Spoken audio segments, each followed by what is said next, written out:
Ministro Dias Toffoli, presidente do Supremo Tribunal Federal, assume pela primeira vez a presidência da República de forma interina. A atuação das forças de segurança tem dois objetivos: auxiliar na logística do processo eleitoral e também reforçar a segurança pública. Concluído em maio, o levantamento mostra que crianças e adolescentes entre 9 e 17 anos estão acessando mais a internet para encontrar notícias. As meninas podem receber as doses contra HPV gratuitamente desde 2014, mas somente no ano passado os meninos puderam receber as vacinas pelo Ministério da Saúde.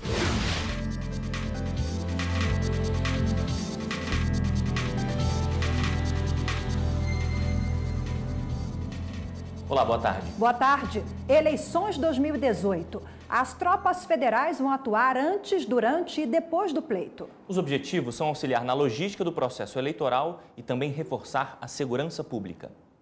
Os pedidos de apoio foram aprovados pelo Tribunal Superior Eleitoral e encaminhados ao Ministério da Defesa, responsável pelo planejamento e execução das ações. O juiz eleitoral naquela zona, naquele município, solicita ao TRE que vai precisar por exemplo, de GLO, né, garantia da lei da ordem, no dia da eleição.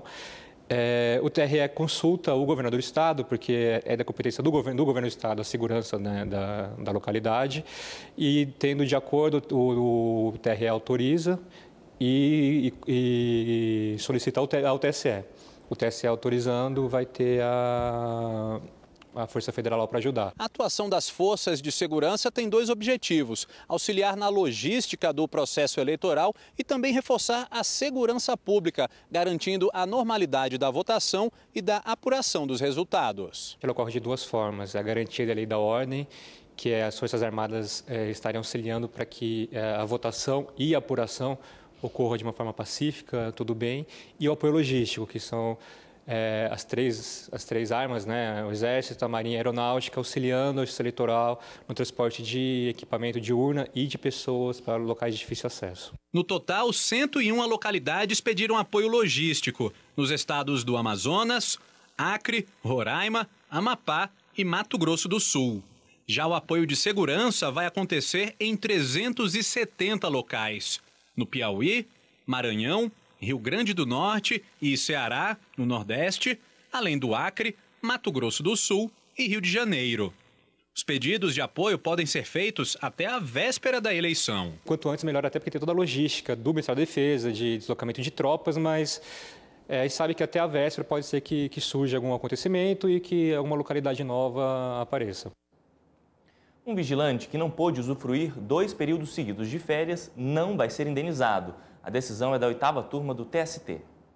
Na reclamação trabalhista, o vigilante sustentou que havia recebido a remuneração relativa a 2 períodos de férias, mas não teve o descanso correspondente. O profissional pediu indenização por dano moral, alegando que a ausência das férias teria causado transtornos e afetado a saúde física e mental dele. A 7ª Vara do Trabalho de Aracaju negou o pedido, mas o Tribunal Regional do Trabalho da 20ª Região, em Sergipe, reformou a sentença e condenou a empresa ao pagamento de R$10 mil de indenização.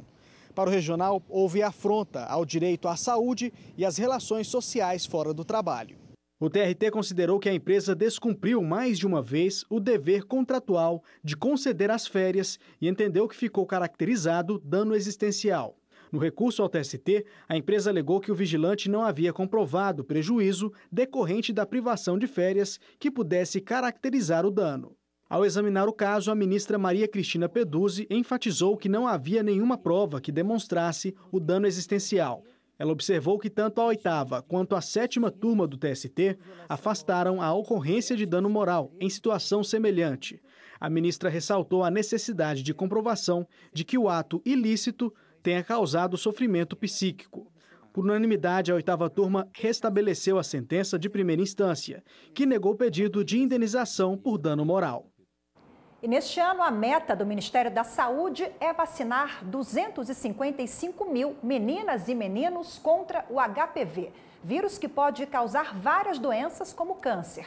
Mas a taxa de vacinação entre os meninos ainda está abaixo do esperado.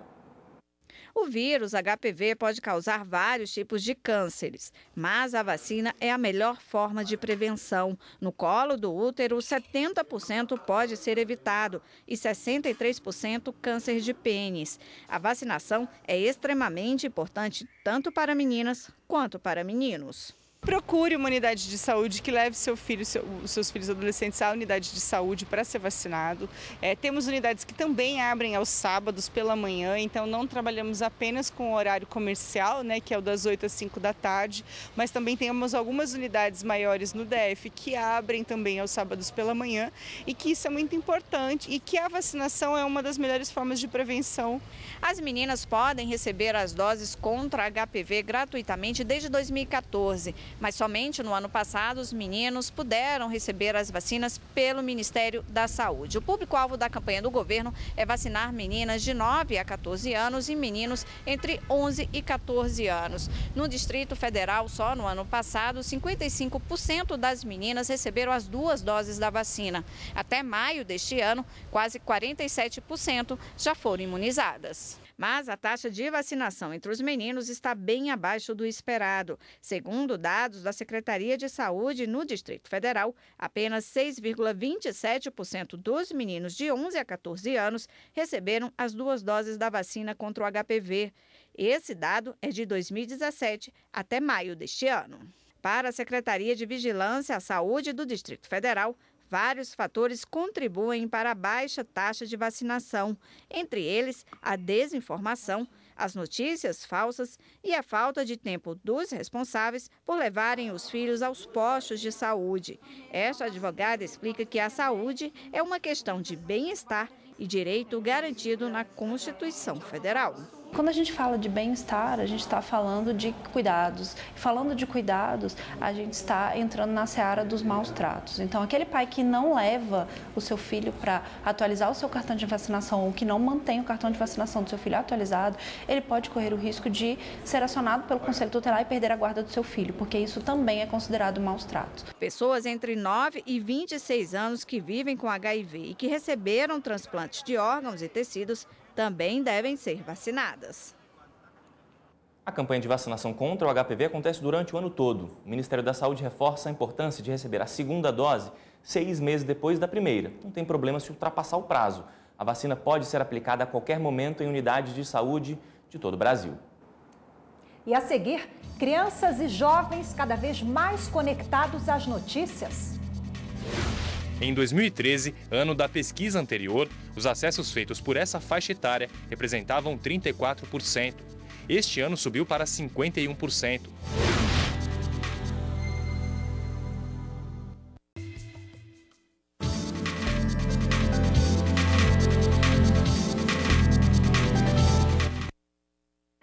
Que a internet chegou para ficar, todo mundo já sabe, né? Mas nos últimos anos ela vem ganhando cada vez mais espaço entre crianças e adolescentes. O aumento de acesso, especialmente às notícias, é surpreendente entre esses jovens internautas.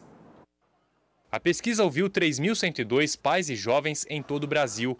Concluído em maio, o levantamento mostra que crianças e adolescentes entre 9 e 17 anos estão acessando mais a internet para encontrar notícias. Em 2013, ano da pesquisa anterior, os acessos feitos por essa faixa etária representavam 34%. Este ano subiu para 51%.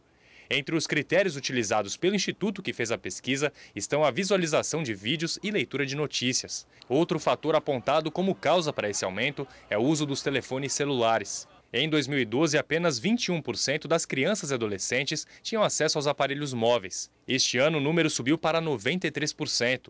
Ou 23 milhões de meninos e meninas. O aumento foi verificado principalmente na zona rural, região norte e nas classes D e E. Se você comparar com as outras faixas da população, crianças e adolescentes são usuários intensivos das tecnologias. A gente pode notar que o celular passou a ser o principal dispositivo de acesso à rede e para uma parte importante das crianças, o único dispositivo disponível de acesso à rede. De acordo com o coordenador da pesquisa, é preciso ter atenção quanto ao acesso de crianças e adolescentes à internet. Será que a criança que faz o uso apenas pelo telefone celular tem as mesmas oportunidades educativas, comunicacionais e informacionais que as outras que usam por múltiplos dispositivos. Então faz parte do processo de análise desses resultados entender em que medida a inclusão está acontecendo, mas quais as desigualdades e as diferenças de oportunidades que o acesso só pelo celular permite ou não.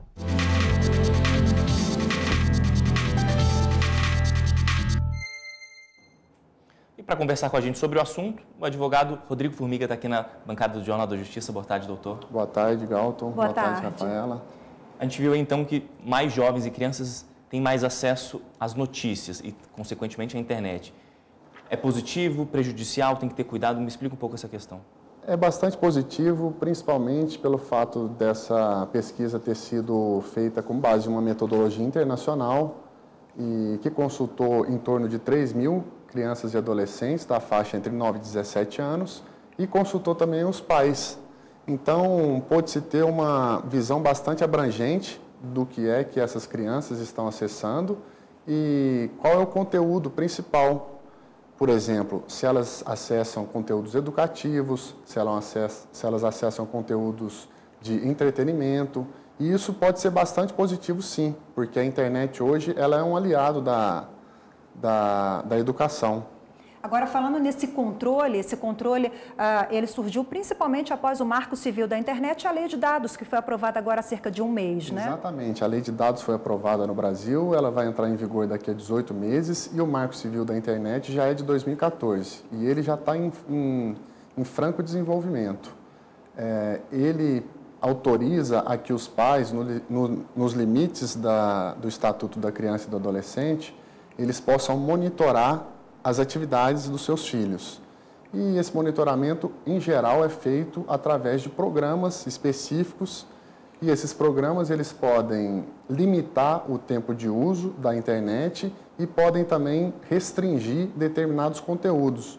Por exemplo, conteúdos adultos, conteúdos que tenham imagens de violência, que não sejam adequados para essa faixa etária. Então, o Marco Civil da Internet ele é bastante importante nesse ponto. Ou seja, a internet é um ótimo acesso à informação, isso é super positivo, mas é preciso cuidado, porque pode ter acesso a questões que não são necessariamente da idade daquela criança, do adolescente. Exatamente, Dalton. A internet ela é um mundo. Ela serve como uma grande biblioteca. Uma grande biblioteca pode ter livros bons e livros ruins. E, às vezes, as crianças, principalmente nessa faixa etária, crianças e adolescentes de 9 a 17 anos, elas não têm ainda maturidade ou discernimento suficiente para saber o que acessar. Então, essa educação digital, ela deve vir tanto de casa quanto da escola e do poder público. Agora, quando essa educação não vem de casa, o pai ele pode ser responsabilizado de alguma forma por deixar esse conteúdo muito aberto, esse acesso a conteúdos inadequados? Perfeitamente. Pode, na medida em que o Estatuto da Criança e do Adolescente já determina que o poder dos pais sobre os filhos envolve, inclusive, esse tipo de responsabilidade, porque o adolescente que acessa um conteúdo inapropriado e passa esse conteúdo para frente, ou então faz um mau uso dessa informação, quem responde nos termos da lei civil são os pais. Então, isso é muito importante também, a educação digital. Esse é um tema que deve ser avaliado fomentado. Isso. Né? Doutor, obrigado pela sua entrevista aqui no Jornal da Justiça. Eu que agradeço. Muito obrigado. Obrigada, até a próxima. Agora a gente vai saber um pouco mais sobre as condutas que são consideradas crimes eleitorais. Quem praticar algum desses atos pode ser até preso. Quando a gente fala em irregularidades na eleição, é comum pensar em penas como cassação de diploma, inelegibilidade, mas algumas condutas podem até dar prisão.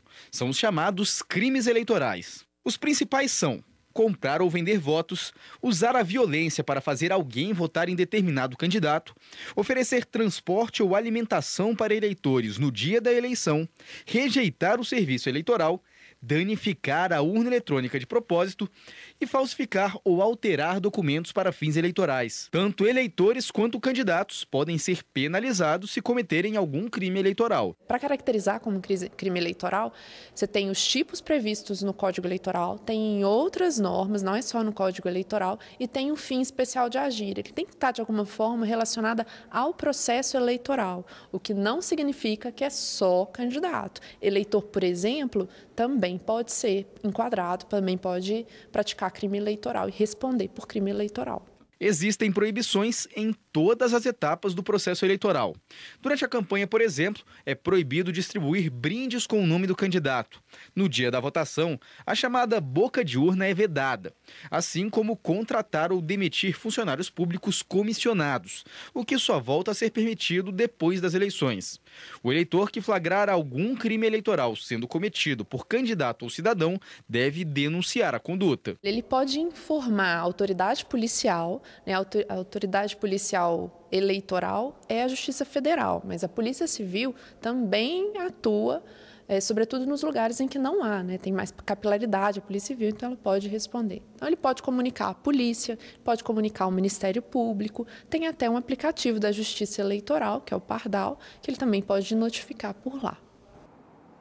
E depois do intervalo, presidente do Supremo Tribunal Federal assume presidência da República interinamente. O ministro Dias Toffoli, presidente do Supremo Tribunal Federal, assume pela primeira vez a presidência da República de forma interina.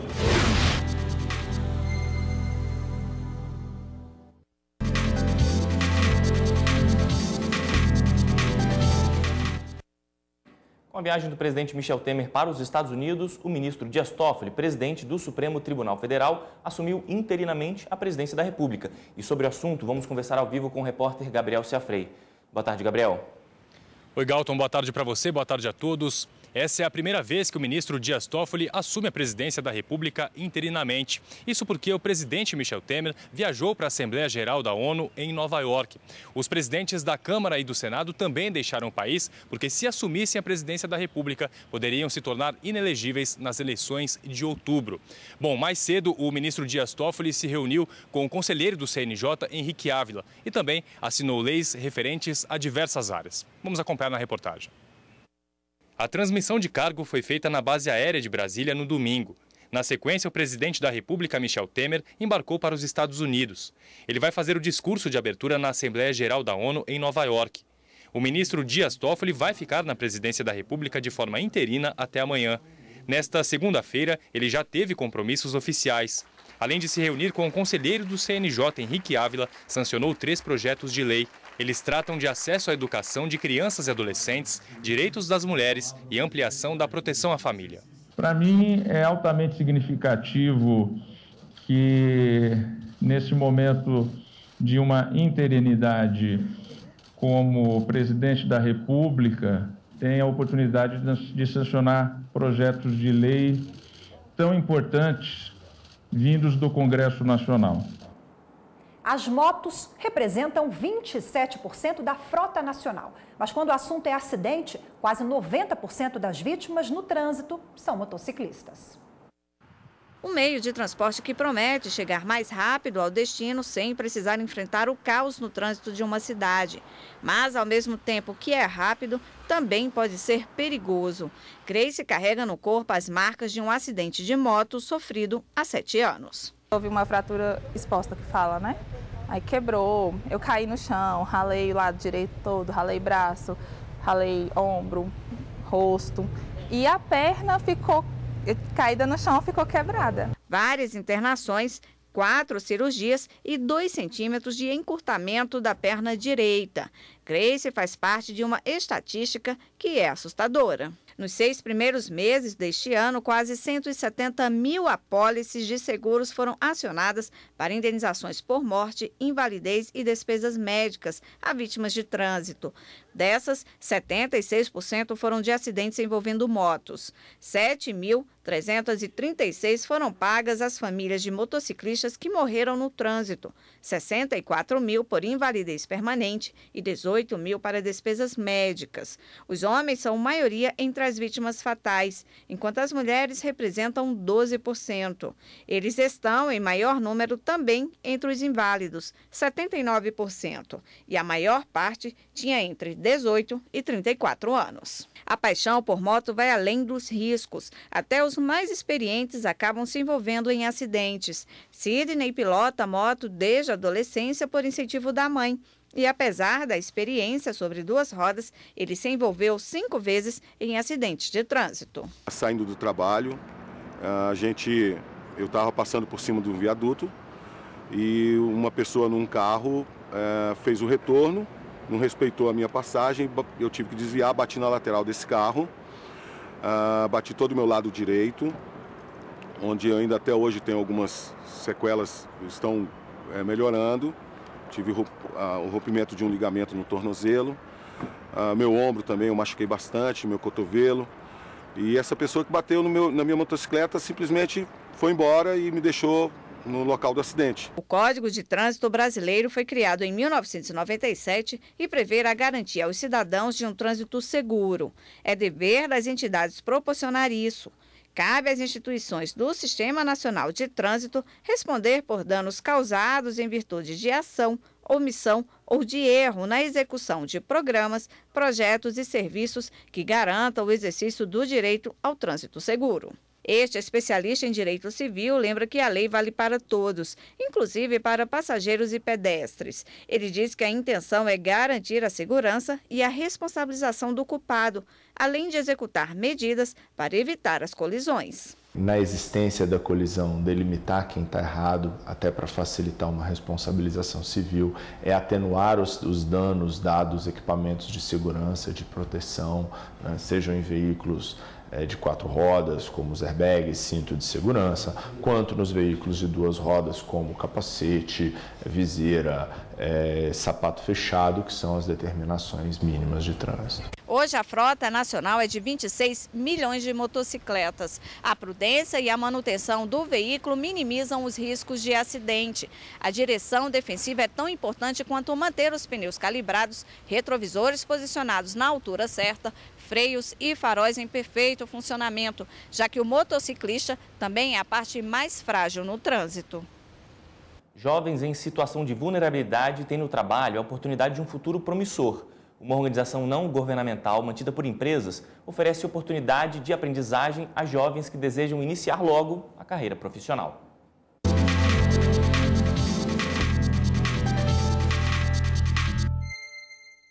Hoje a nossa aula é sobre cidadania, a interação, o convívio, a humanização de cada um. Aqui é o começo que muitos jovens procuram em busca de um futuro melhor.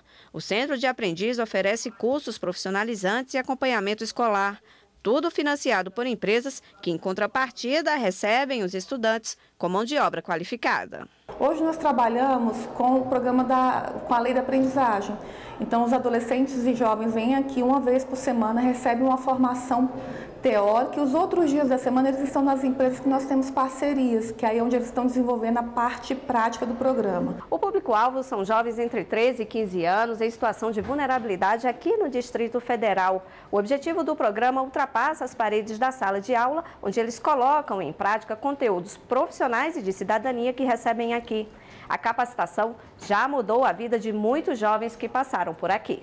Arthur é um deles. Ele começou no programa com 14 anos de idade e com 15 foi chamado para o primeiro estágio numa grande empresa indicado pelo programa. Ele agarrou a oportunidade e não largou mais. Eu via uma oportunidade tanto de poder ajudar em casa na questão financeira, como também de adquirir experiência profissional. Porque como jovem aprendiz, a gente recebe um currículo em branco e ali a gente tem a oportunidade de escrever o nosso próprio futuro. Por causa da passagem pelo Cezam, Arthur, além de ser efetivado na empresa que estagiava, abriu o próprio negócio e agora é servidor público. Para ele, sem essa oportunidade, sua trajetória profissional não seria a mesma. As oportunidades que eu tive através do Cezam, eu vi que eram oportunidades realmente bastante diferentes das que a gente vê no mercado de trabalho atual. Quem faz a diferença somos nós. Nós fazemos a diferença. E aí, quando eu falo nós, é todo mundo que está nesse programa. É a família, é o Cezam, é o aprendiz, é a escola que também dá um apoio. Então, é o supervisor que está lá na empresa. É um programa que, para fazer diferença, ele conta com vários atores. Marlon, Sanara e Danilo querem seguir o mesmo caminho. Eles estão há pouco tempo no programa, mas já sabem bem o que querem. Pretendo exercer tudo que estou aprendendo aqui na minha carreira futuramente. Eu queria ter uma oportunidade a mais, já que hoje em dia é muito difícil da gente ingressar no mercado de trabalho. Eu quero sair daqui não só com aquilo que eu entrei, mas eu quero aprender coisas novas, eu quero aprender mais.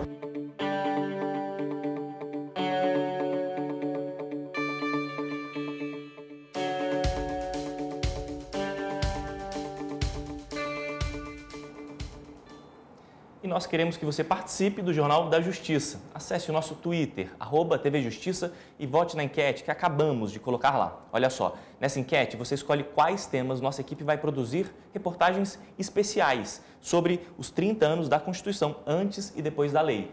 Pois é, lembrando que em outubro a TV Justiça vai ter uma programação especial em homenagem aos 30 anos da Constituição Federal. Participe! A gente fica hoje por aqui, uma ótima semana para você e até amanhã. Até mais, boa tarde.